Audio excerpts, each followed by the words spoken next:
Hello, everyone. I'm super excited to have two of my colleagues, Bill Davis and Arzina Ali, in this really open discussion about aging, right? So I'll be sharing a little bit about them, okay? So Bill, while still finishing his PhD in English, Bill Davis began a teaching career at Hawaii Preparatory Academy in Waimea, Hawaii. During this time, he was increasingly involved with older friends and family facing complex challenges related to aging in both Hawaii and California, including illness, caregiving, finances, and end of life. Energized by helping older adults navigate issues ranging from estate planning and dementia care to hospice and gerontology, he returned to school to pursue an MS in gerontology at USC Leonard Davis School. Fight on, go Trojan. Bill is currently completing that degree, pursuing certification as a licensed fiduciary in California. Amazing. Teaching fall prevention courses and working in trust management as he builds a one-stop consulting practice, PASS or PASS, Pacific Aging Support Services, to support older adults with aspects of aging in both the Bay Area and the Big Island. That is Bill. Next is our lovely Arzina. Arzina is an active member of the Tri-Valley Muslim community with nearly 2 decades of experience in nonprofit leadership and education. With a passion for serving older adults, she is finishing up a Master MS in Gerontology at USC as well, with a special interest in minority aging populations.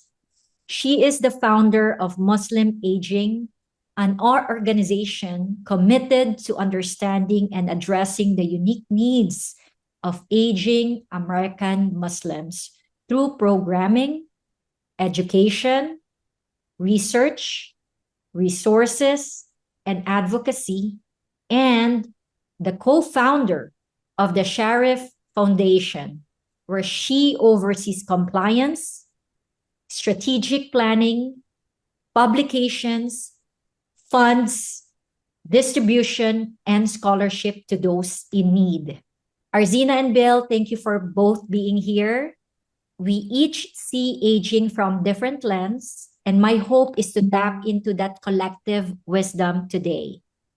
What I'm hoping we can do in this next hour is slow down, listen to each other, and name what we're really seeing with older adults and caregivers in our community, what's working, what's hurting, and where we can realistically collaborate.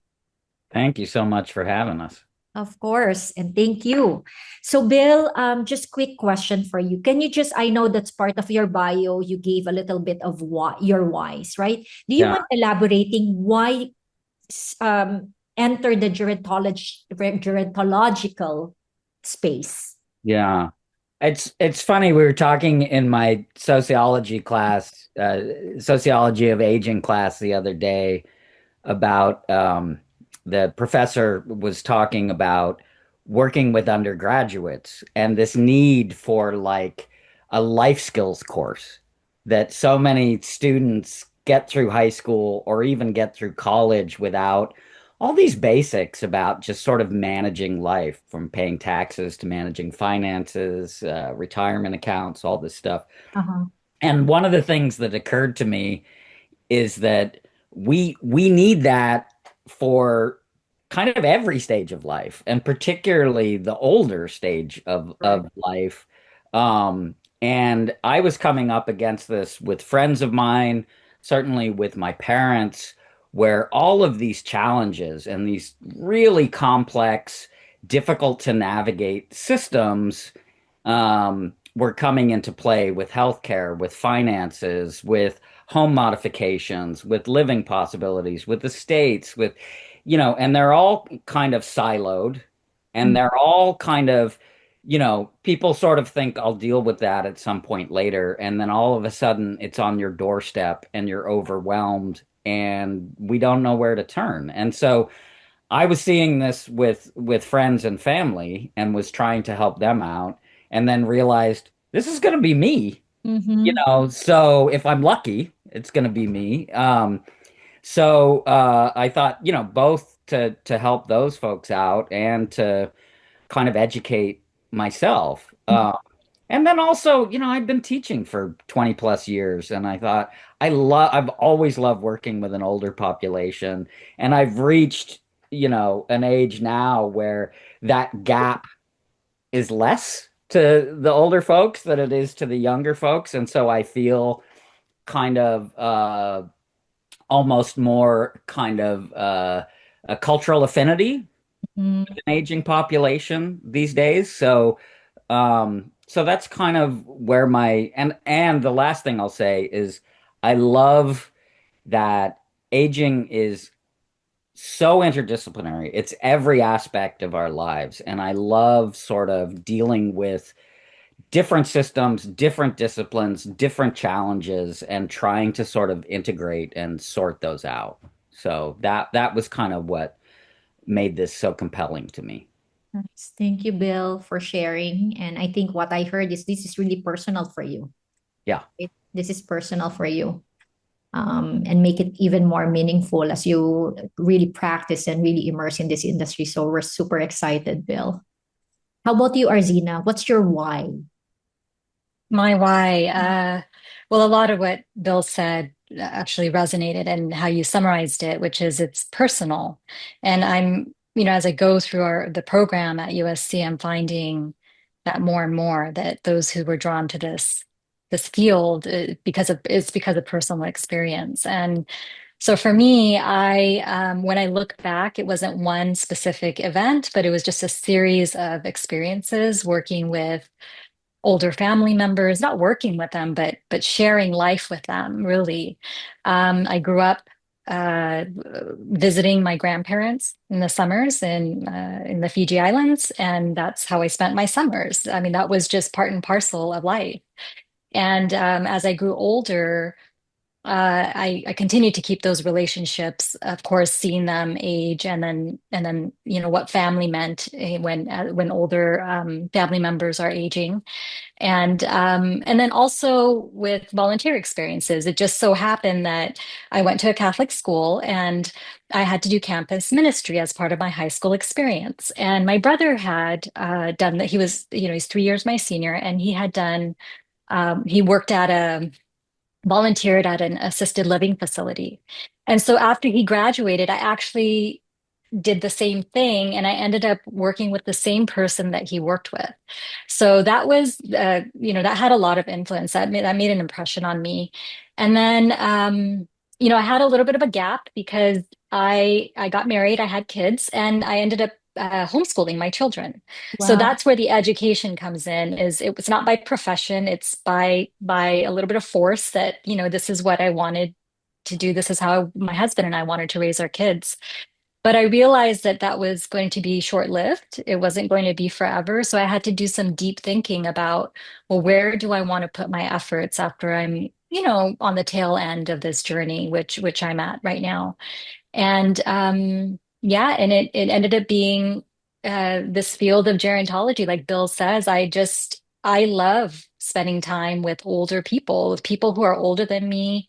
I learned so much from them. My One of my dearest friends is 96 years old, and she is amazing. And in so many ways, I can't even begin to do justice to who she is.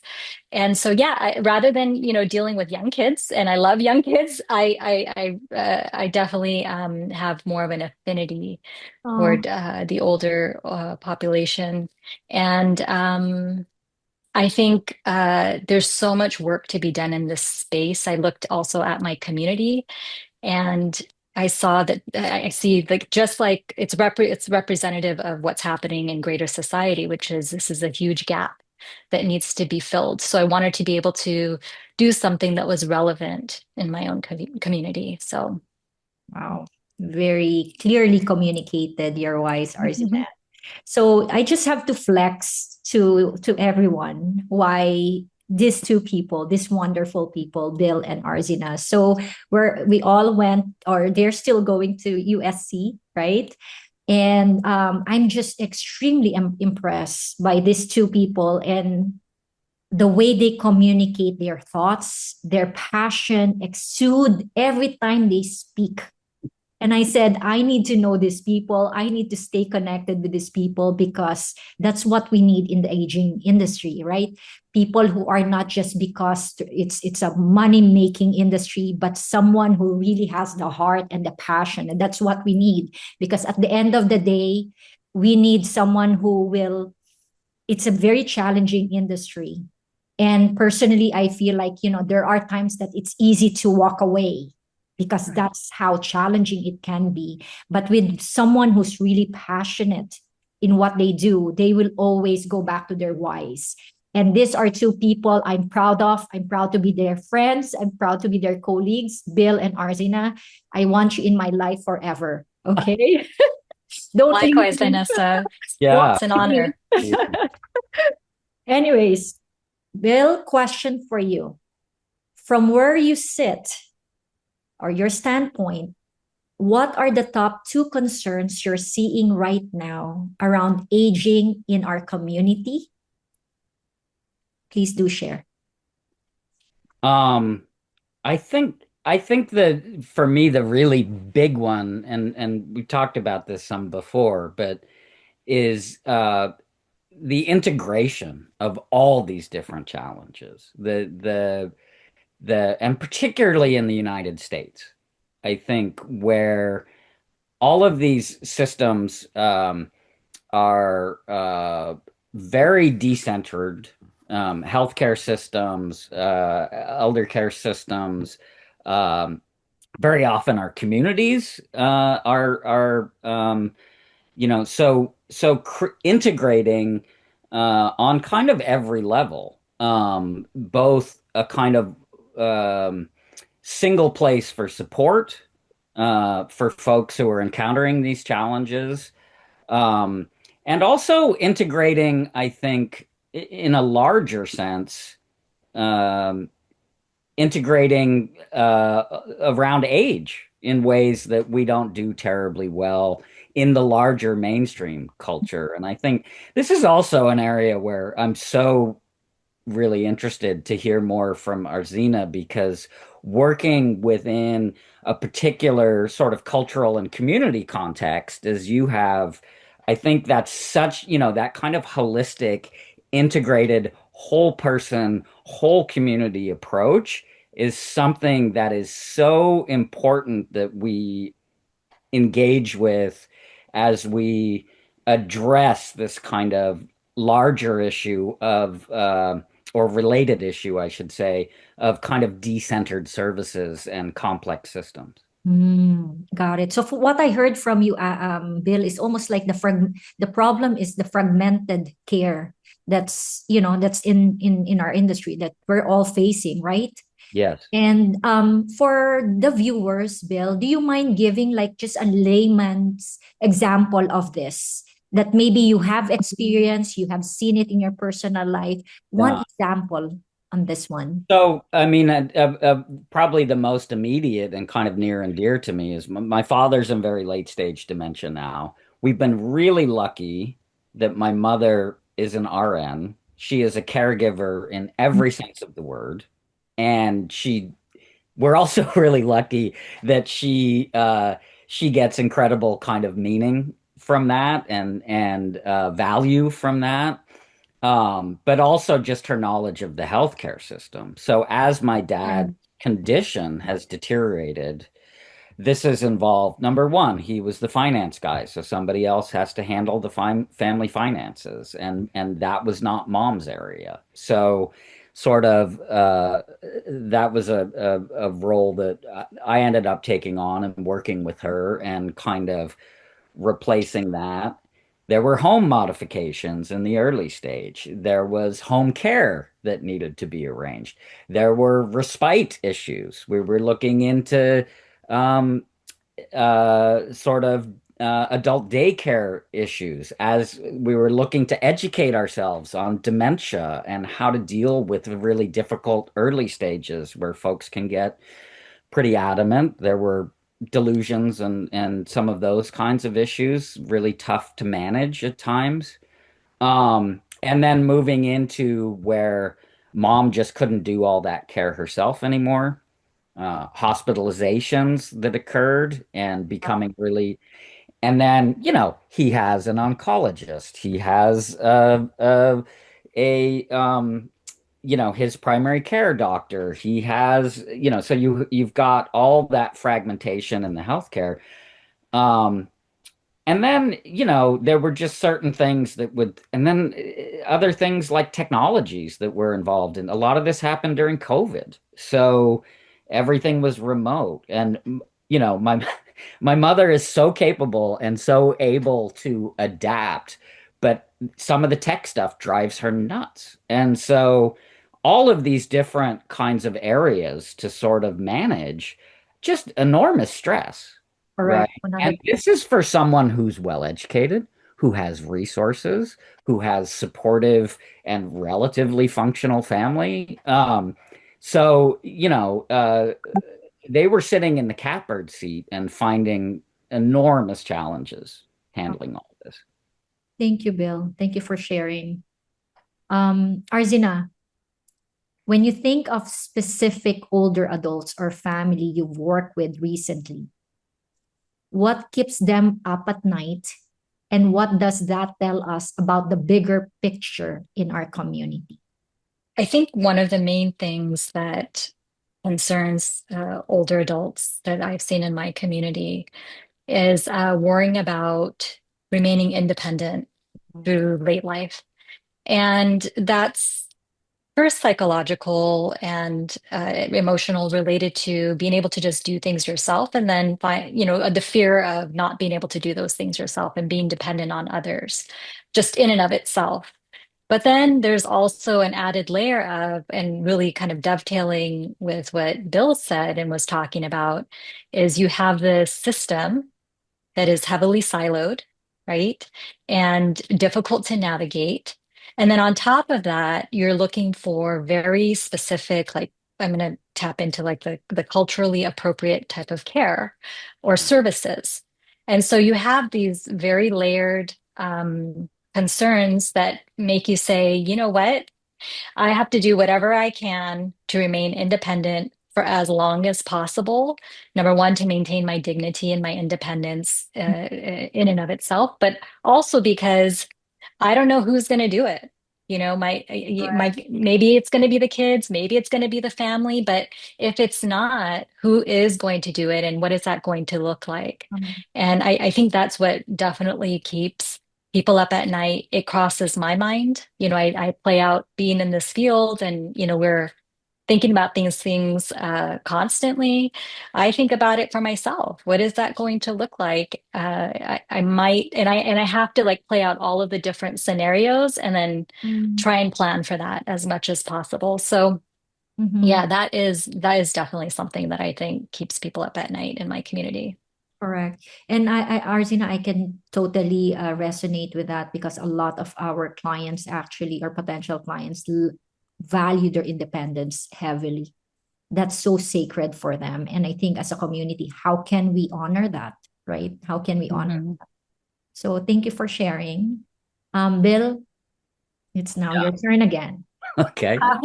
How are older adults you serve or community you see or where you live in describing quality of life in their own words today? Not just living longer, but feeling safe, connected, and respected. Again, let me repeat. How are older adults that's in your community describe quality of life in their words? Not just living longer, but feeling safe, connected, and respected. Yeah, I think that safe, connected, and respected is really important. I'm glad you threw that in there. And and this connects in in large part with what Arzina is talking about, that we have autonomy, which is really important. And but also that we're connected. So we have a level of independence, but we're also, we don't age in isolation. We don't exist in isolation. We are who we are because in large part of our connections. And so, where aging, I think, threatens one, to reduce our autonomy, and two, to sever those really important social and communal connections that make us who we are, that give us our identity and our purpose, are really frightening to, I think, all of us who contemplate this stuff. Mhm. So, um, most of the folks that I've been lucky to work with, Yes. I think, uh, feel like they have that community, but I think they also may feel like it's tenuous. And I certainly have dealt with folks who the kids want to pull them into their community to take care of them, but that also means severing all those connections. I have a good Mhm. friend that I taught with, and it's this wonderful kind of mixed family. She's from Milan. Her husband is originally from India. And they have both mother-in-laws, both mothers, his mother and her mother, living with them and the kids. One is from India and does not speak, uh, I think just Hindi, and doesn't really speak much English, certainly not Italian. And then the other mother really only speaks Italian, Mm. right? And then it's like, okay, we're gonna bring these folks from those communities and from those countries and sort of bring them here. And it's like, how do I find my sense of purpose? How do I find my community? How do I find my sense of value within this dynamic when I've been kind of severed from all this stuff that kind of gives my life meaning and purpose? And I think it's a really tough, their solution has been kind of a back and forth. Like, Mhm. I'll do some months with you and back, but that's not easy either, right? And that's an extreme example, but Correct. I think we get basic versions of that all the time. The kids Mhm. are in Southern California and we live in Mm. Northern California and they want us to come down, but um so I think that's a really big issue that I hear people talking about. And then I'll just mention briefly the other thing, particularly in this fall prevention class I'm doing right now here in Santa Cruz. We were just talking about yesterday how much this town does not feel built for them from and sometimes really simple things, sidewalks that are really kind of uneven, and so they're ending up walking in the street, and these kinds of things that seem very minor, but Mhm. really make the difference in whether or not these folks are going to go out and go to different places and visit people. And so that kind of built environment and community is a really important part of all of this as well. Correct. Wow. You tapped in to have to create a more age-friendly community, right? Um, Yeah, and in every sense of that phrase. And I think there are so many subtle ways that communities can be age unfriendly without consciously correct. doing so, right? True. True. Thank you, Bill. Arzina, where do you see the greatest emotional strain showing up on older adults or even family caregivers or professionals trying to hold the system together? Yeah, I think I'll speak to what I've experienced lately is on the family caregiver and the emotional strain that they experience. And I think that comes into the work care family balance. So we talk about the sandwich generation, or we talk about caregivers, family caregivers who are caring for multiple family members or loved ones or community members and having to navigate that. Having to navigate that is really, there's a huge strain. And I think people seem to be just barely getting by. It's like Mhm. one day at a time. And I mean, we've read the stats, we've heard the stats about family caregiving, and what a great burden they're alleviating from society by doing what they do, but so little attention has been paid. I think there's a lot more movements, a lot more movement in the direction of providing more support to family caregivers, unpaid family caregivers. Correct. But yeah, that's where I see a lot of strain and stress is Nice. on the family caregiver. Yeah. Thank you so much, Arzina. Bill, looking at our different disciplines, medicine, nursing, gerontology, social work, home care, therapy, spiritual care, where do you see from your perspectives the most opportunity to collaborate more intentionally around complex cases? I mean, the easy answer is all of the above. I mean, because I do think it comes back to this large issue of these complex siloed kinds of approaches. And I think that's why I also really love that you're like Vanessa, that you're setting this up that is providing this kind of approach. I love that gerontology as a field is interdisciplinary, that it's bringing these different folks together. And I think where a big opportunity is that spans all of these, and you really opened my eyes to this again, Vanessa, is the idea of the care manager.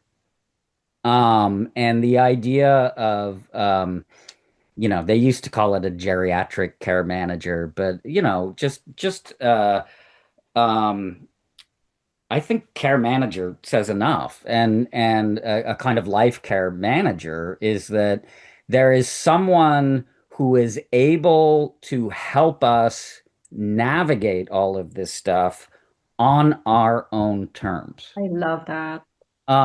And I think that's really hard. If we're really lucky, and Arzina, you made this point too. Maybe we have a kid who can do it. Maybe we have a relative. Maybe we have a close friend. But boy, that's a big ask.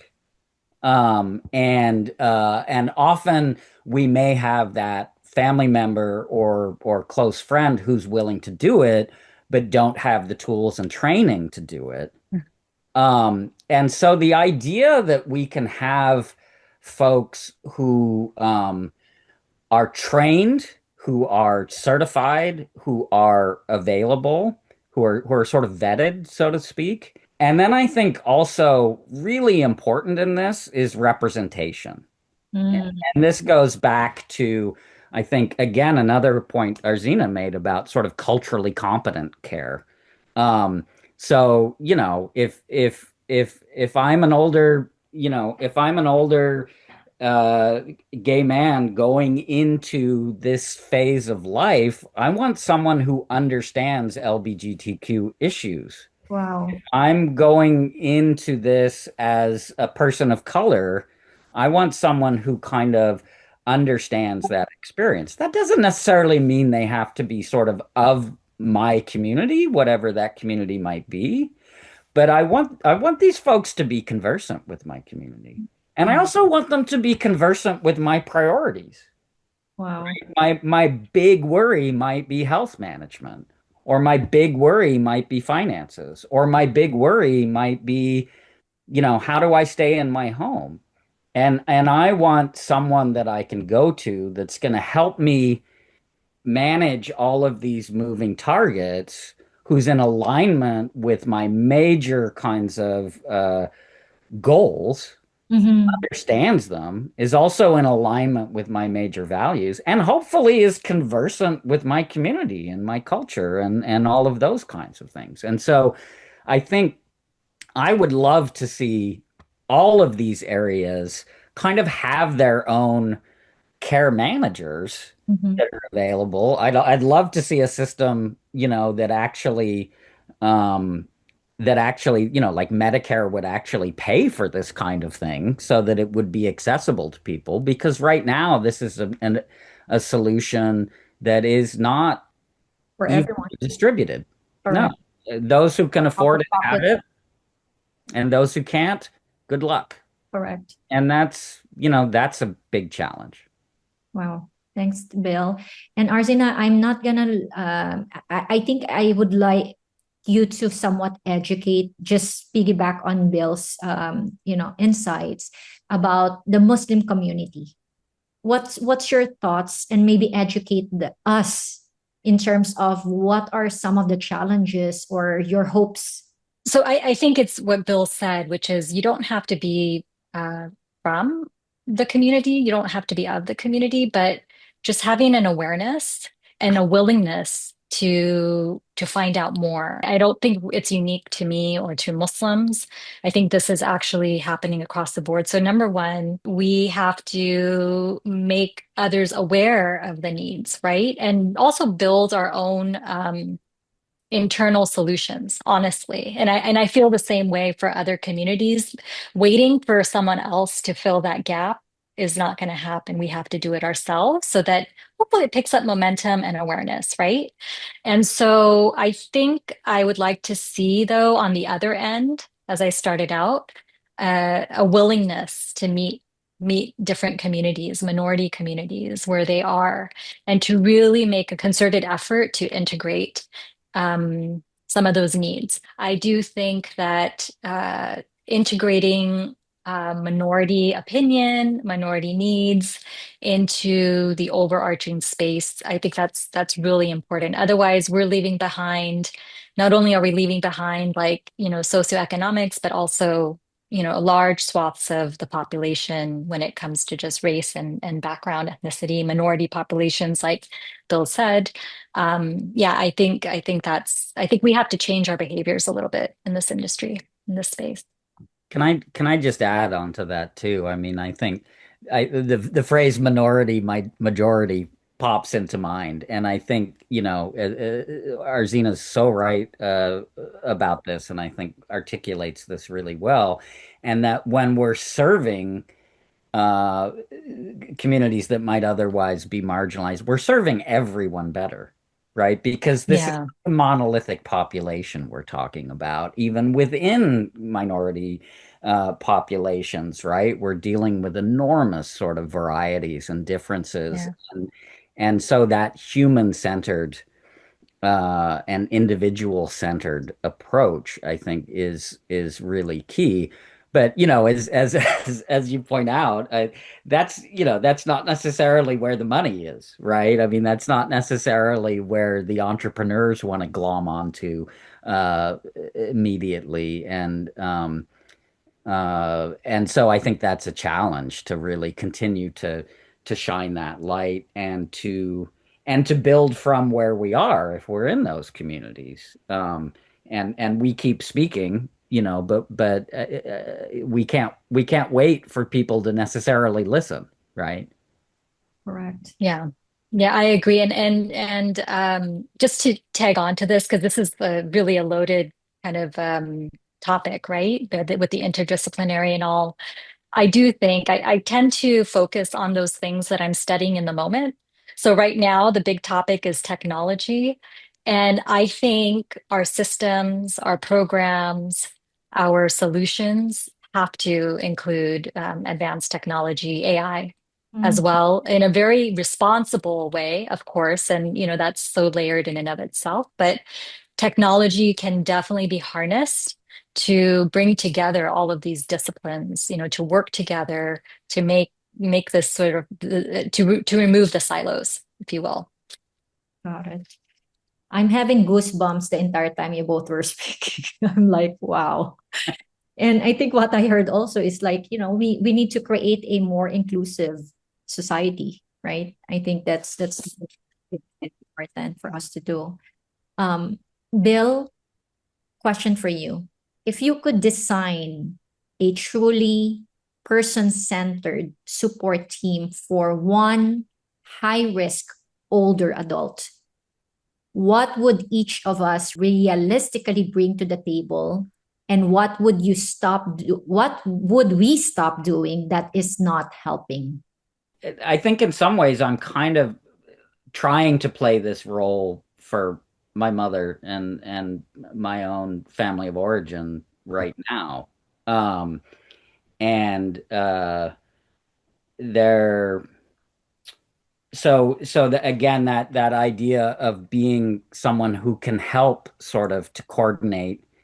And there are a few things that um, I think, what would we stop doing? Some of the things that I've stopped doing is offering advice, unsolicited, particularly.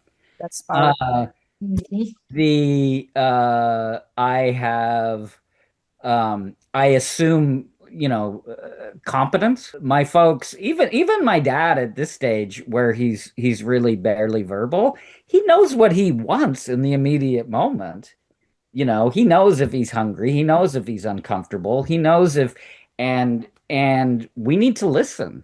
Um, Mhm. and so I think that I think very often, certainly this is true in my experiences with American medicine, is that we're going to someone who's going to sort of tell us something.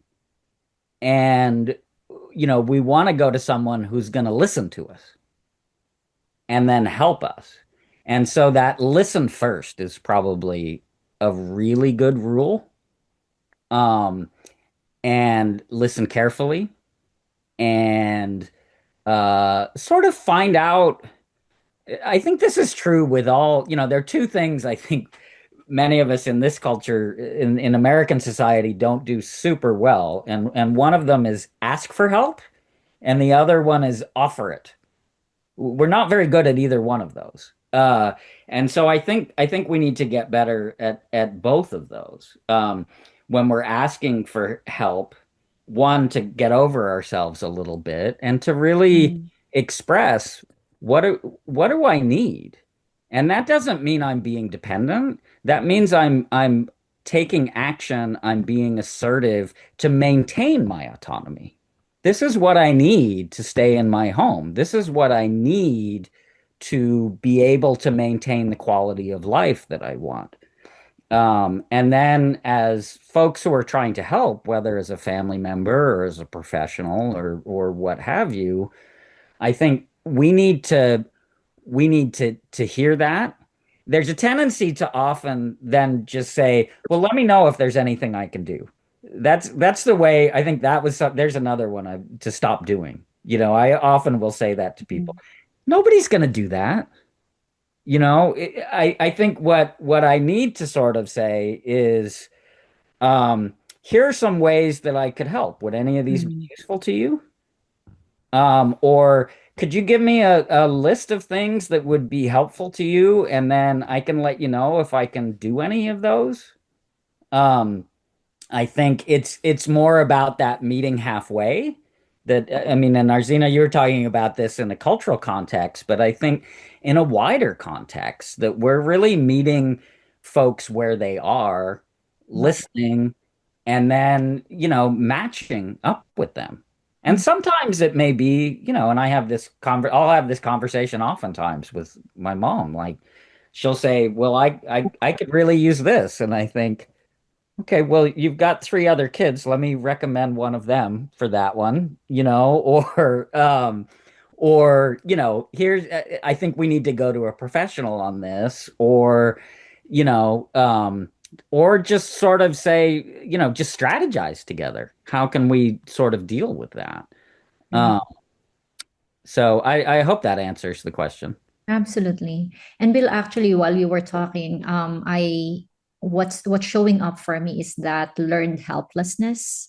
That Hmm. oftentimes, and you made us such a powerful comment, like, not giving unsolicited advice and just really allowing our older adults to tell us their definition of quality of life. And because sometimes we walk in children, professional caregivers thinking that they are no longer capable. Yeah. They need help in this, they need help with that, without really genuinely being curious. What do they really need from Yeah. their own words, from their own lens? So that's very powerful. Particularly when their choices are different from ours. Absolutely. And a different choice is not a wrong choice. It's a different choice. And to understand they may have a very good reason for that choice. They're not me, you know. Wow. Wow. The future gerontologist team, okay? Here are the future gerontologists. Now, Arzina, question for you regarding caregiver burnout. Caregiver burnout, family, professional is everywhere. What's one approach you've seen that genuinely helps caregivers feel less alone, more supported, not just told to practice self-care? Yeah, that's a really great question. I mean, I touched upon family caregivers earlier. I what I found, and maybe this is because of my still, very limited knowledge and experience, but from what I have experienced, I found that providing safe spaces for caregivers to speak openly, with no filter, and to be able to share what it is that they're experiencing, I think that's like the number one thing that I've seen that's really helped caregivers, and not to respond with, oh, here's the solution, but just to allow that to happen on its own organically. And I think giving caregivers permission to feel the way that they feel about what's happening. So I'll bring this back to, again, the Muslim community. So filial piety is our attitudes towards older adults, our parents, and all is pegged with against filial piety. Like that's the underpinning of it. And so there's a tremendous amount of guilt I see amongst family caregivers that they're not doing what they're supposed to be doing. They're not fulfilling their duties as a son or a daughter or a sister or brother, so on and so forth. And I found that the way I want to respond to that is not so much of what's being done right or wrong, but rather just allowing, it's very personal, right? The situation that they find themselves in, I can't imagine. It's not me. Mm. And so allowing caregivers to like validating what they're doing, unless it's like some gross negligence, validating what they're doing and understanding and empathizing with their situation. I've found, I think, and I believe, this is not, empirical evidence, but this is just from my experience. I think that goes a long way to just be non-judgmental. And then if offering help, so this is one of the areas that we talked about earlier that gets very overwhelming, is just providing a list of resources to people, not saying, oh, let me know how I could help, but actually just a few phone numbers or a few websites that they can visit, and then saying, if you need help navigating that, I can help you, or saying, I'll pick up the phone and call for you, or whatever. Very specific, very targeted assistance. So yeah, I think the discussion, the space for discussion, and being able to express freely what they're going through, I think that goes a long ways. True.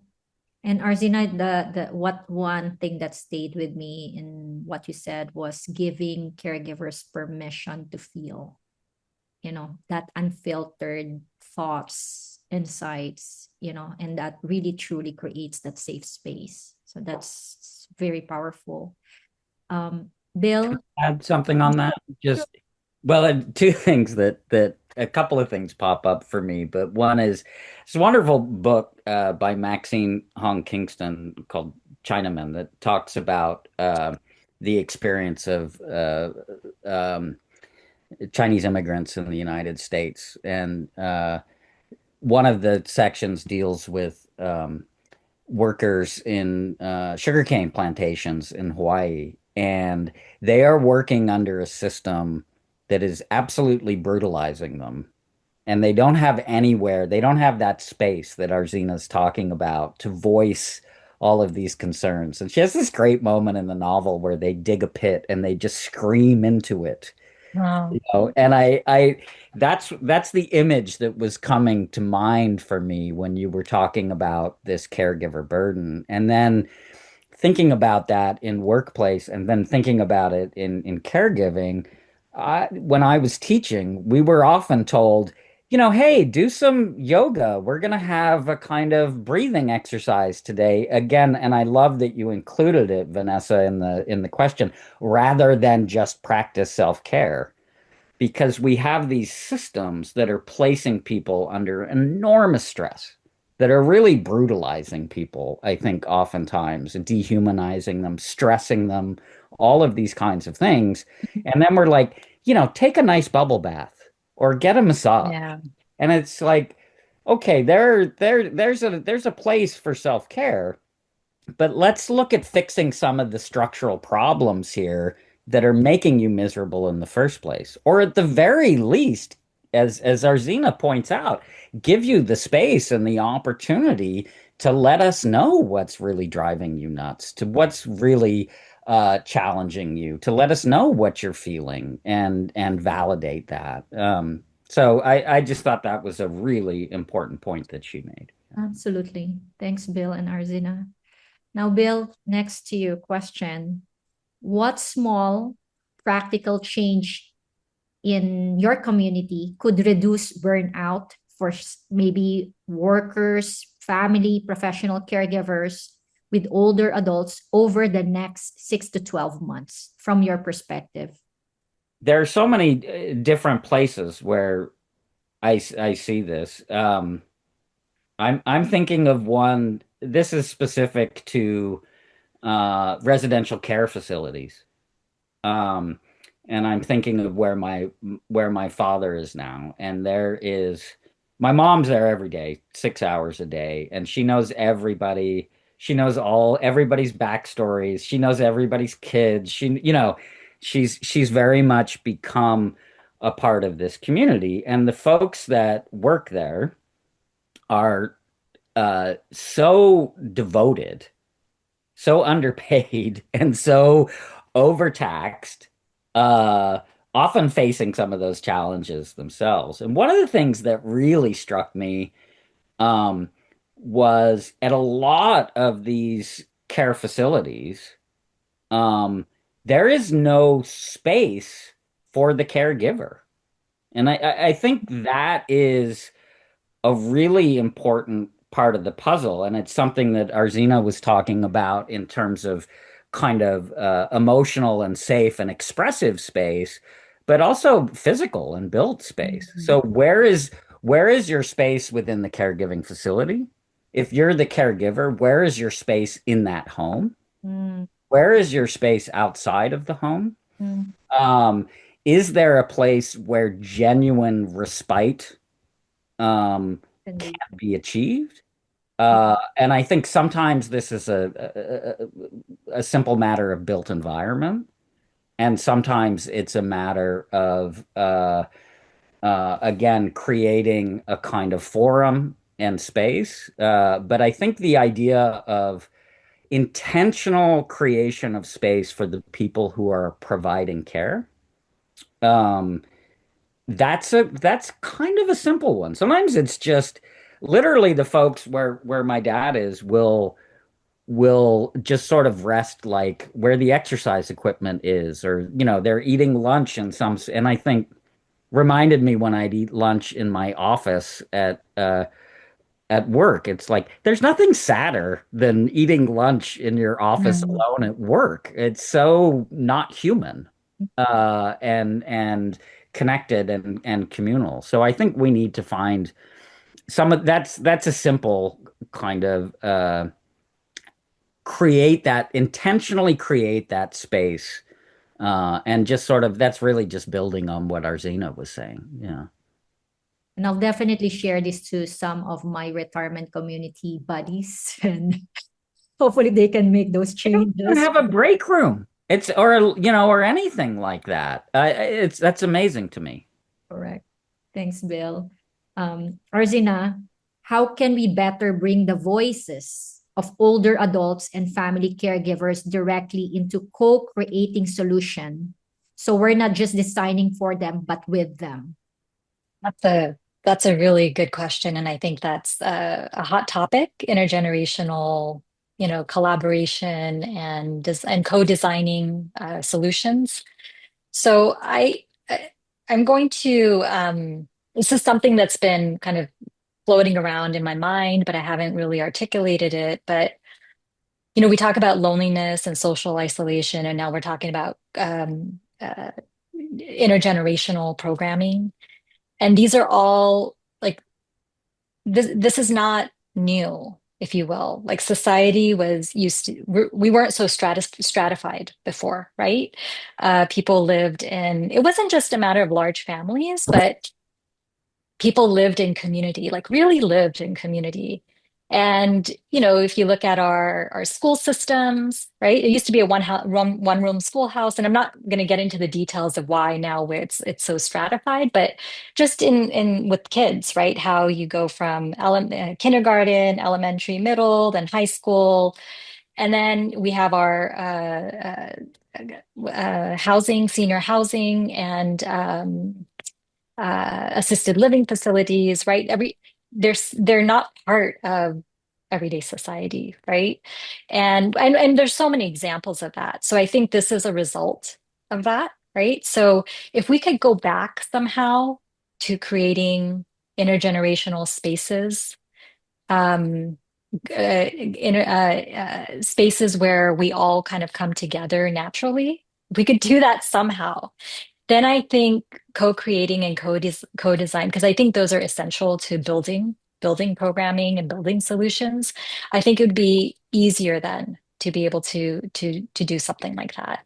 I don't know if that's making sense, but I do think co-designing and co-creating and intergenerational interactions are essential to the solutions that we're trying to come up with.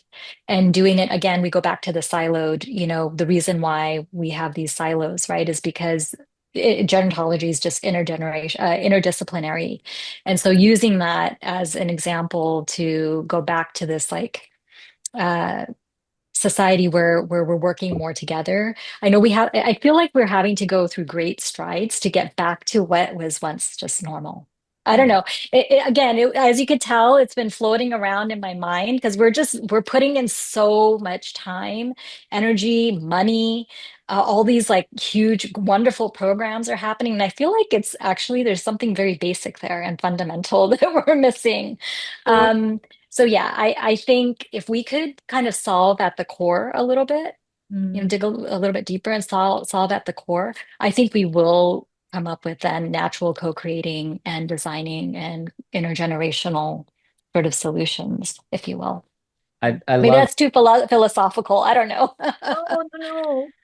We're I was just still. gonna say I love that you sort of say there's something very basic and fundamental that we're missing in that we have to ask that question, right?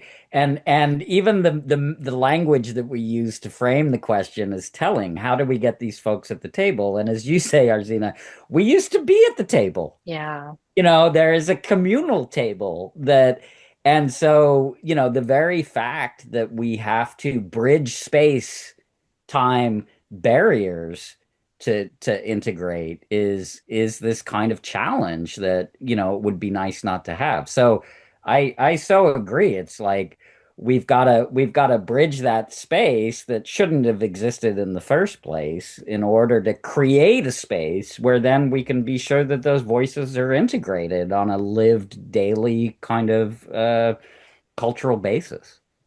Yeah, you said it way better than I did, Bill. Thank you. Oh, That's a great summary. That's exactly it. You hit the nail on the head. Yeah. I was just stealing what you said. You're I the love this professor table. here. I love this supportive environment. Bill and Arzina, to be honest with you, I can listen to both of you all day. I feel like I'm wiser after an hour listening to you both. Bill and Arzina, as future gerontologists, what's your commitment to our older adults, our community, once you are officially gerontologists? I know you guys are already doing some things or a lot of things now, but once you have that official title, what will you be doing, Bill and Arzina? Starts with Bill. Or Arzina. Starts with Yeah, okay. A. Oh gosh, what will I be doing after this? Um, Honestly, I think it's going back to a lot of what we've just already talked about and what my focus is. But I hope not. So, really honing in on what culturally sensitive and relevant services and supports look like in my community. It's been, I started muslimaging.org, but it's there and it's a placeholder, but I haven't been able to really develop it and really understand what does that mean? And I hope with the free time I'll have, hopefully after this, I'll be able to hone in on that. But I don't want to be a part of the problem. So I don't want it to be siloed, right? I don't want it to be just adding to the problems that we've discussed today, really the issues we've discussed today. So I hope to be able to do that with an open mind and in forums like this to just kind of put it out there and try and encourage these sorts of discussions because I think and I hope what will happen is it'll hopefully allow me to have a more open mind and really find out because I actually believe there's a lot more out there than I know. And my hope is that I am going to run into a lot of people like yourself, Vanessa and Bill, who are open-minded and who might have some solutions that I can bring back to the table to the Muslim community. And then it could be like even a model for other communities who are experiencing similar challenges. So yeah, that's kind of like the big, bold hope, broad hope. Yeah. Got it. And that's our Arzina Ali. Okay. Now let's go to Bill Davis. What are the changes that you're gonna make in the world? Well, I think the way I heard that originally was like, what commitment will you make? And so I was thinking about it in those terms. And I do think, there are so many ways to approach this field that we're all interested in. And I don't want to lessen the import of really systemic changes, policy changes, structural changes. There are all of these kinds of places and levers by which positive change can be accomplished. But my own kind of commitment and my own interest and passion is very much on a one-on-one kind of individual basis. I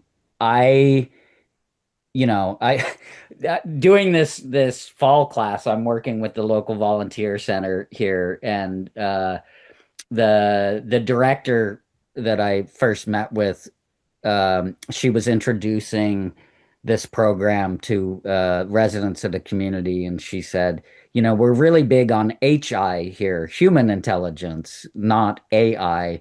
Oh, Um, Now, I really want those to coexist, but I think the human involvement and the human presence is kind of first and foremost. And everyone that I talk to who's facing those issues, what they'll say is, I just want someone I can sit down with and talk through some of this stuff, who can kind of help me out. And so I think I would make that commitment to really be an individual human being who is really trying to help other individual human beings, and really with all that that implies in terms of individual complexity and background and values, and in ways that may be very different from me, but I want to get to know that person, to honor that person, and to serve that person.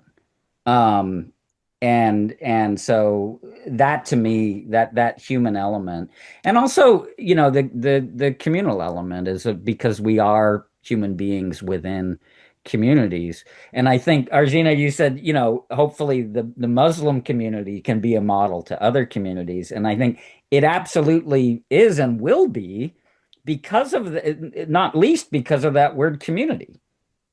I yeah, think there are loads of us in the United States who probably don't feel a strong sense of community. true. And boy, there's a lot to be had and to be said for being a part of a community. And of course that can be, that can look like a lot of different things. But I think a communal approach and a human approach, I think this is what I'm really interested in working with older folks. I love the tech too, but that's not where my passion is. Mhm. Yeah. Human centered. And Bill and Arzina, we all know that our society can definitely do better, right? What's the message that you can share to those people who will be reaching these videos? What's going to be your invitation to them? Arzina, start first, please. What's immediately coming to mind for larger society and all is I feel like, we have a finite amount of resources, obviously.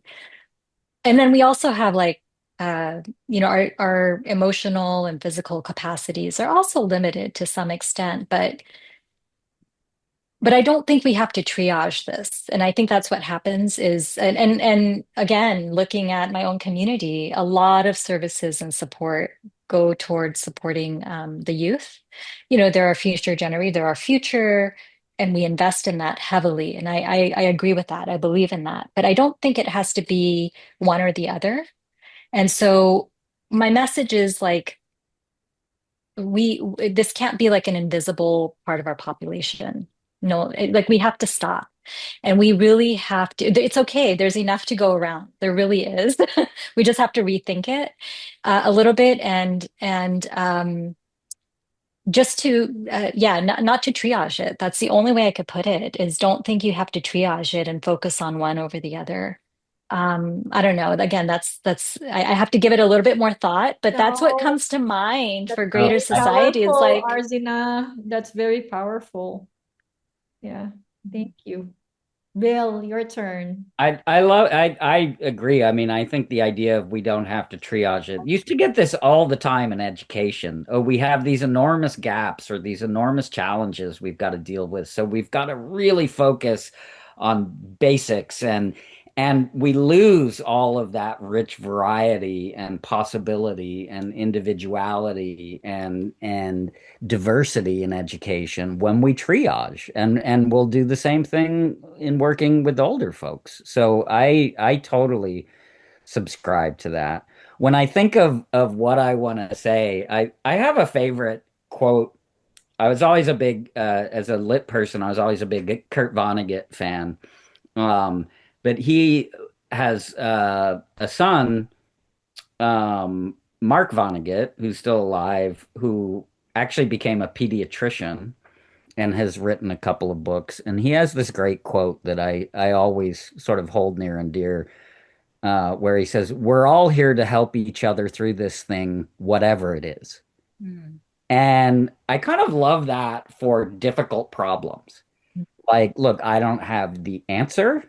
I recognize that I may not even understand the problem as yet or fully, but I'm going to show up and I'm going to show up for you. And I'm here to help as best I can. Mm. Here's what I can do. But I think coming with that attitude of, you know, this is about showing, and I've seen this so much in gerontology. I mean, I just see people as you said at the beginning, and I see it certainly in both of you, that people who show up because they're personally invested, that they care about this population, that they care about these issues. And so I think to just sort of start there. I'm not coming to you as my uh, role or label or skill set, although those can certainly come into play. I'm just showing up one human being to another and trying to help out the best I can for both our sakes. This is not as both of you have pointed out repeatedly, aging is not a zero-sum game.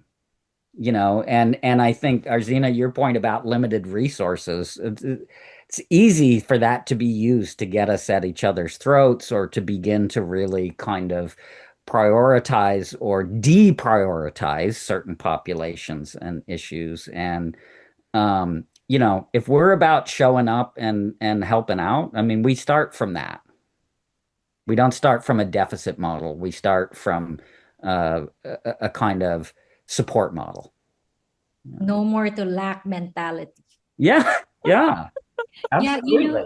There was a report on focusing on abundance versus deficit, and how we have to like build more. We have abundance. How do we just restructure it? I found that to be quite it's just a mindset. It's a shift in mindset that then translates to actual policy work and so on and so forth. And I appreciate really, Bill, what you've said here, and it's the human response. But I will say, if none of that works, the one thing that I could say is that aging does not discriminate. So, Yeah. you know what I mean? So, Yeah. I mean, Yeah. if nothing that we've said works, maybe that'll like help people to really understand, like, listen, this could be you one day. So, Yeah. it will be if you don't, die before that, right? So, Right. yeah, Right. If you're lucky, it's coming for you. exactly. Yeah. Wow. Bill, Arzina, this is not going to be the first and last for sure. We're going to have future collaboration. Thank you so much for your time. Thank you for sharing your heart, your soul into this discussion. And I'm super lucky, super, super lucky to get to know you both, and hoping again for future collaboration with you. And thank you. Thank you, Vanessa, and thank you, Bill. It's been really a pleasure to be here. What a great opportunity. Same. Thank you both. And I feel smarter and more positive for being here. And thanks for making it happen, Vanessa. Absolutely.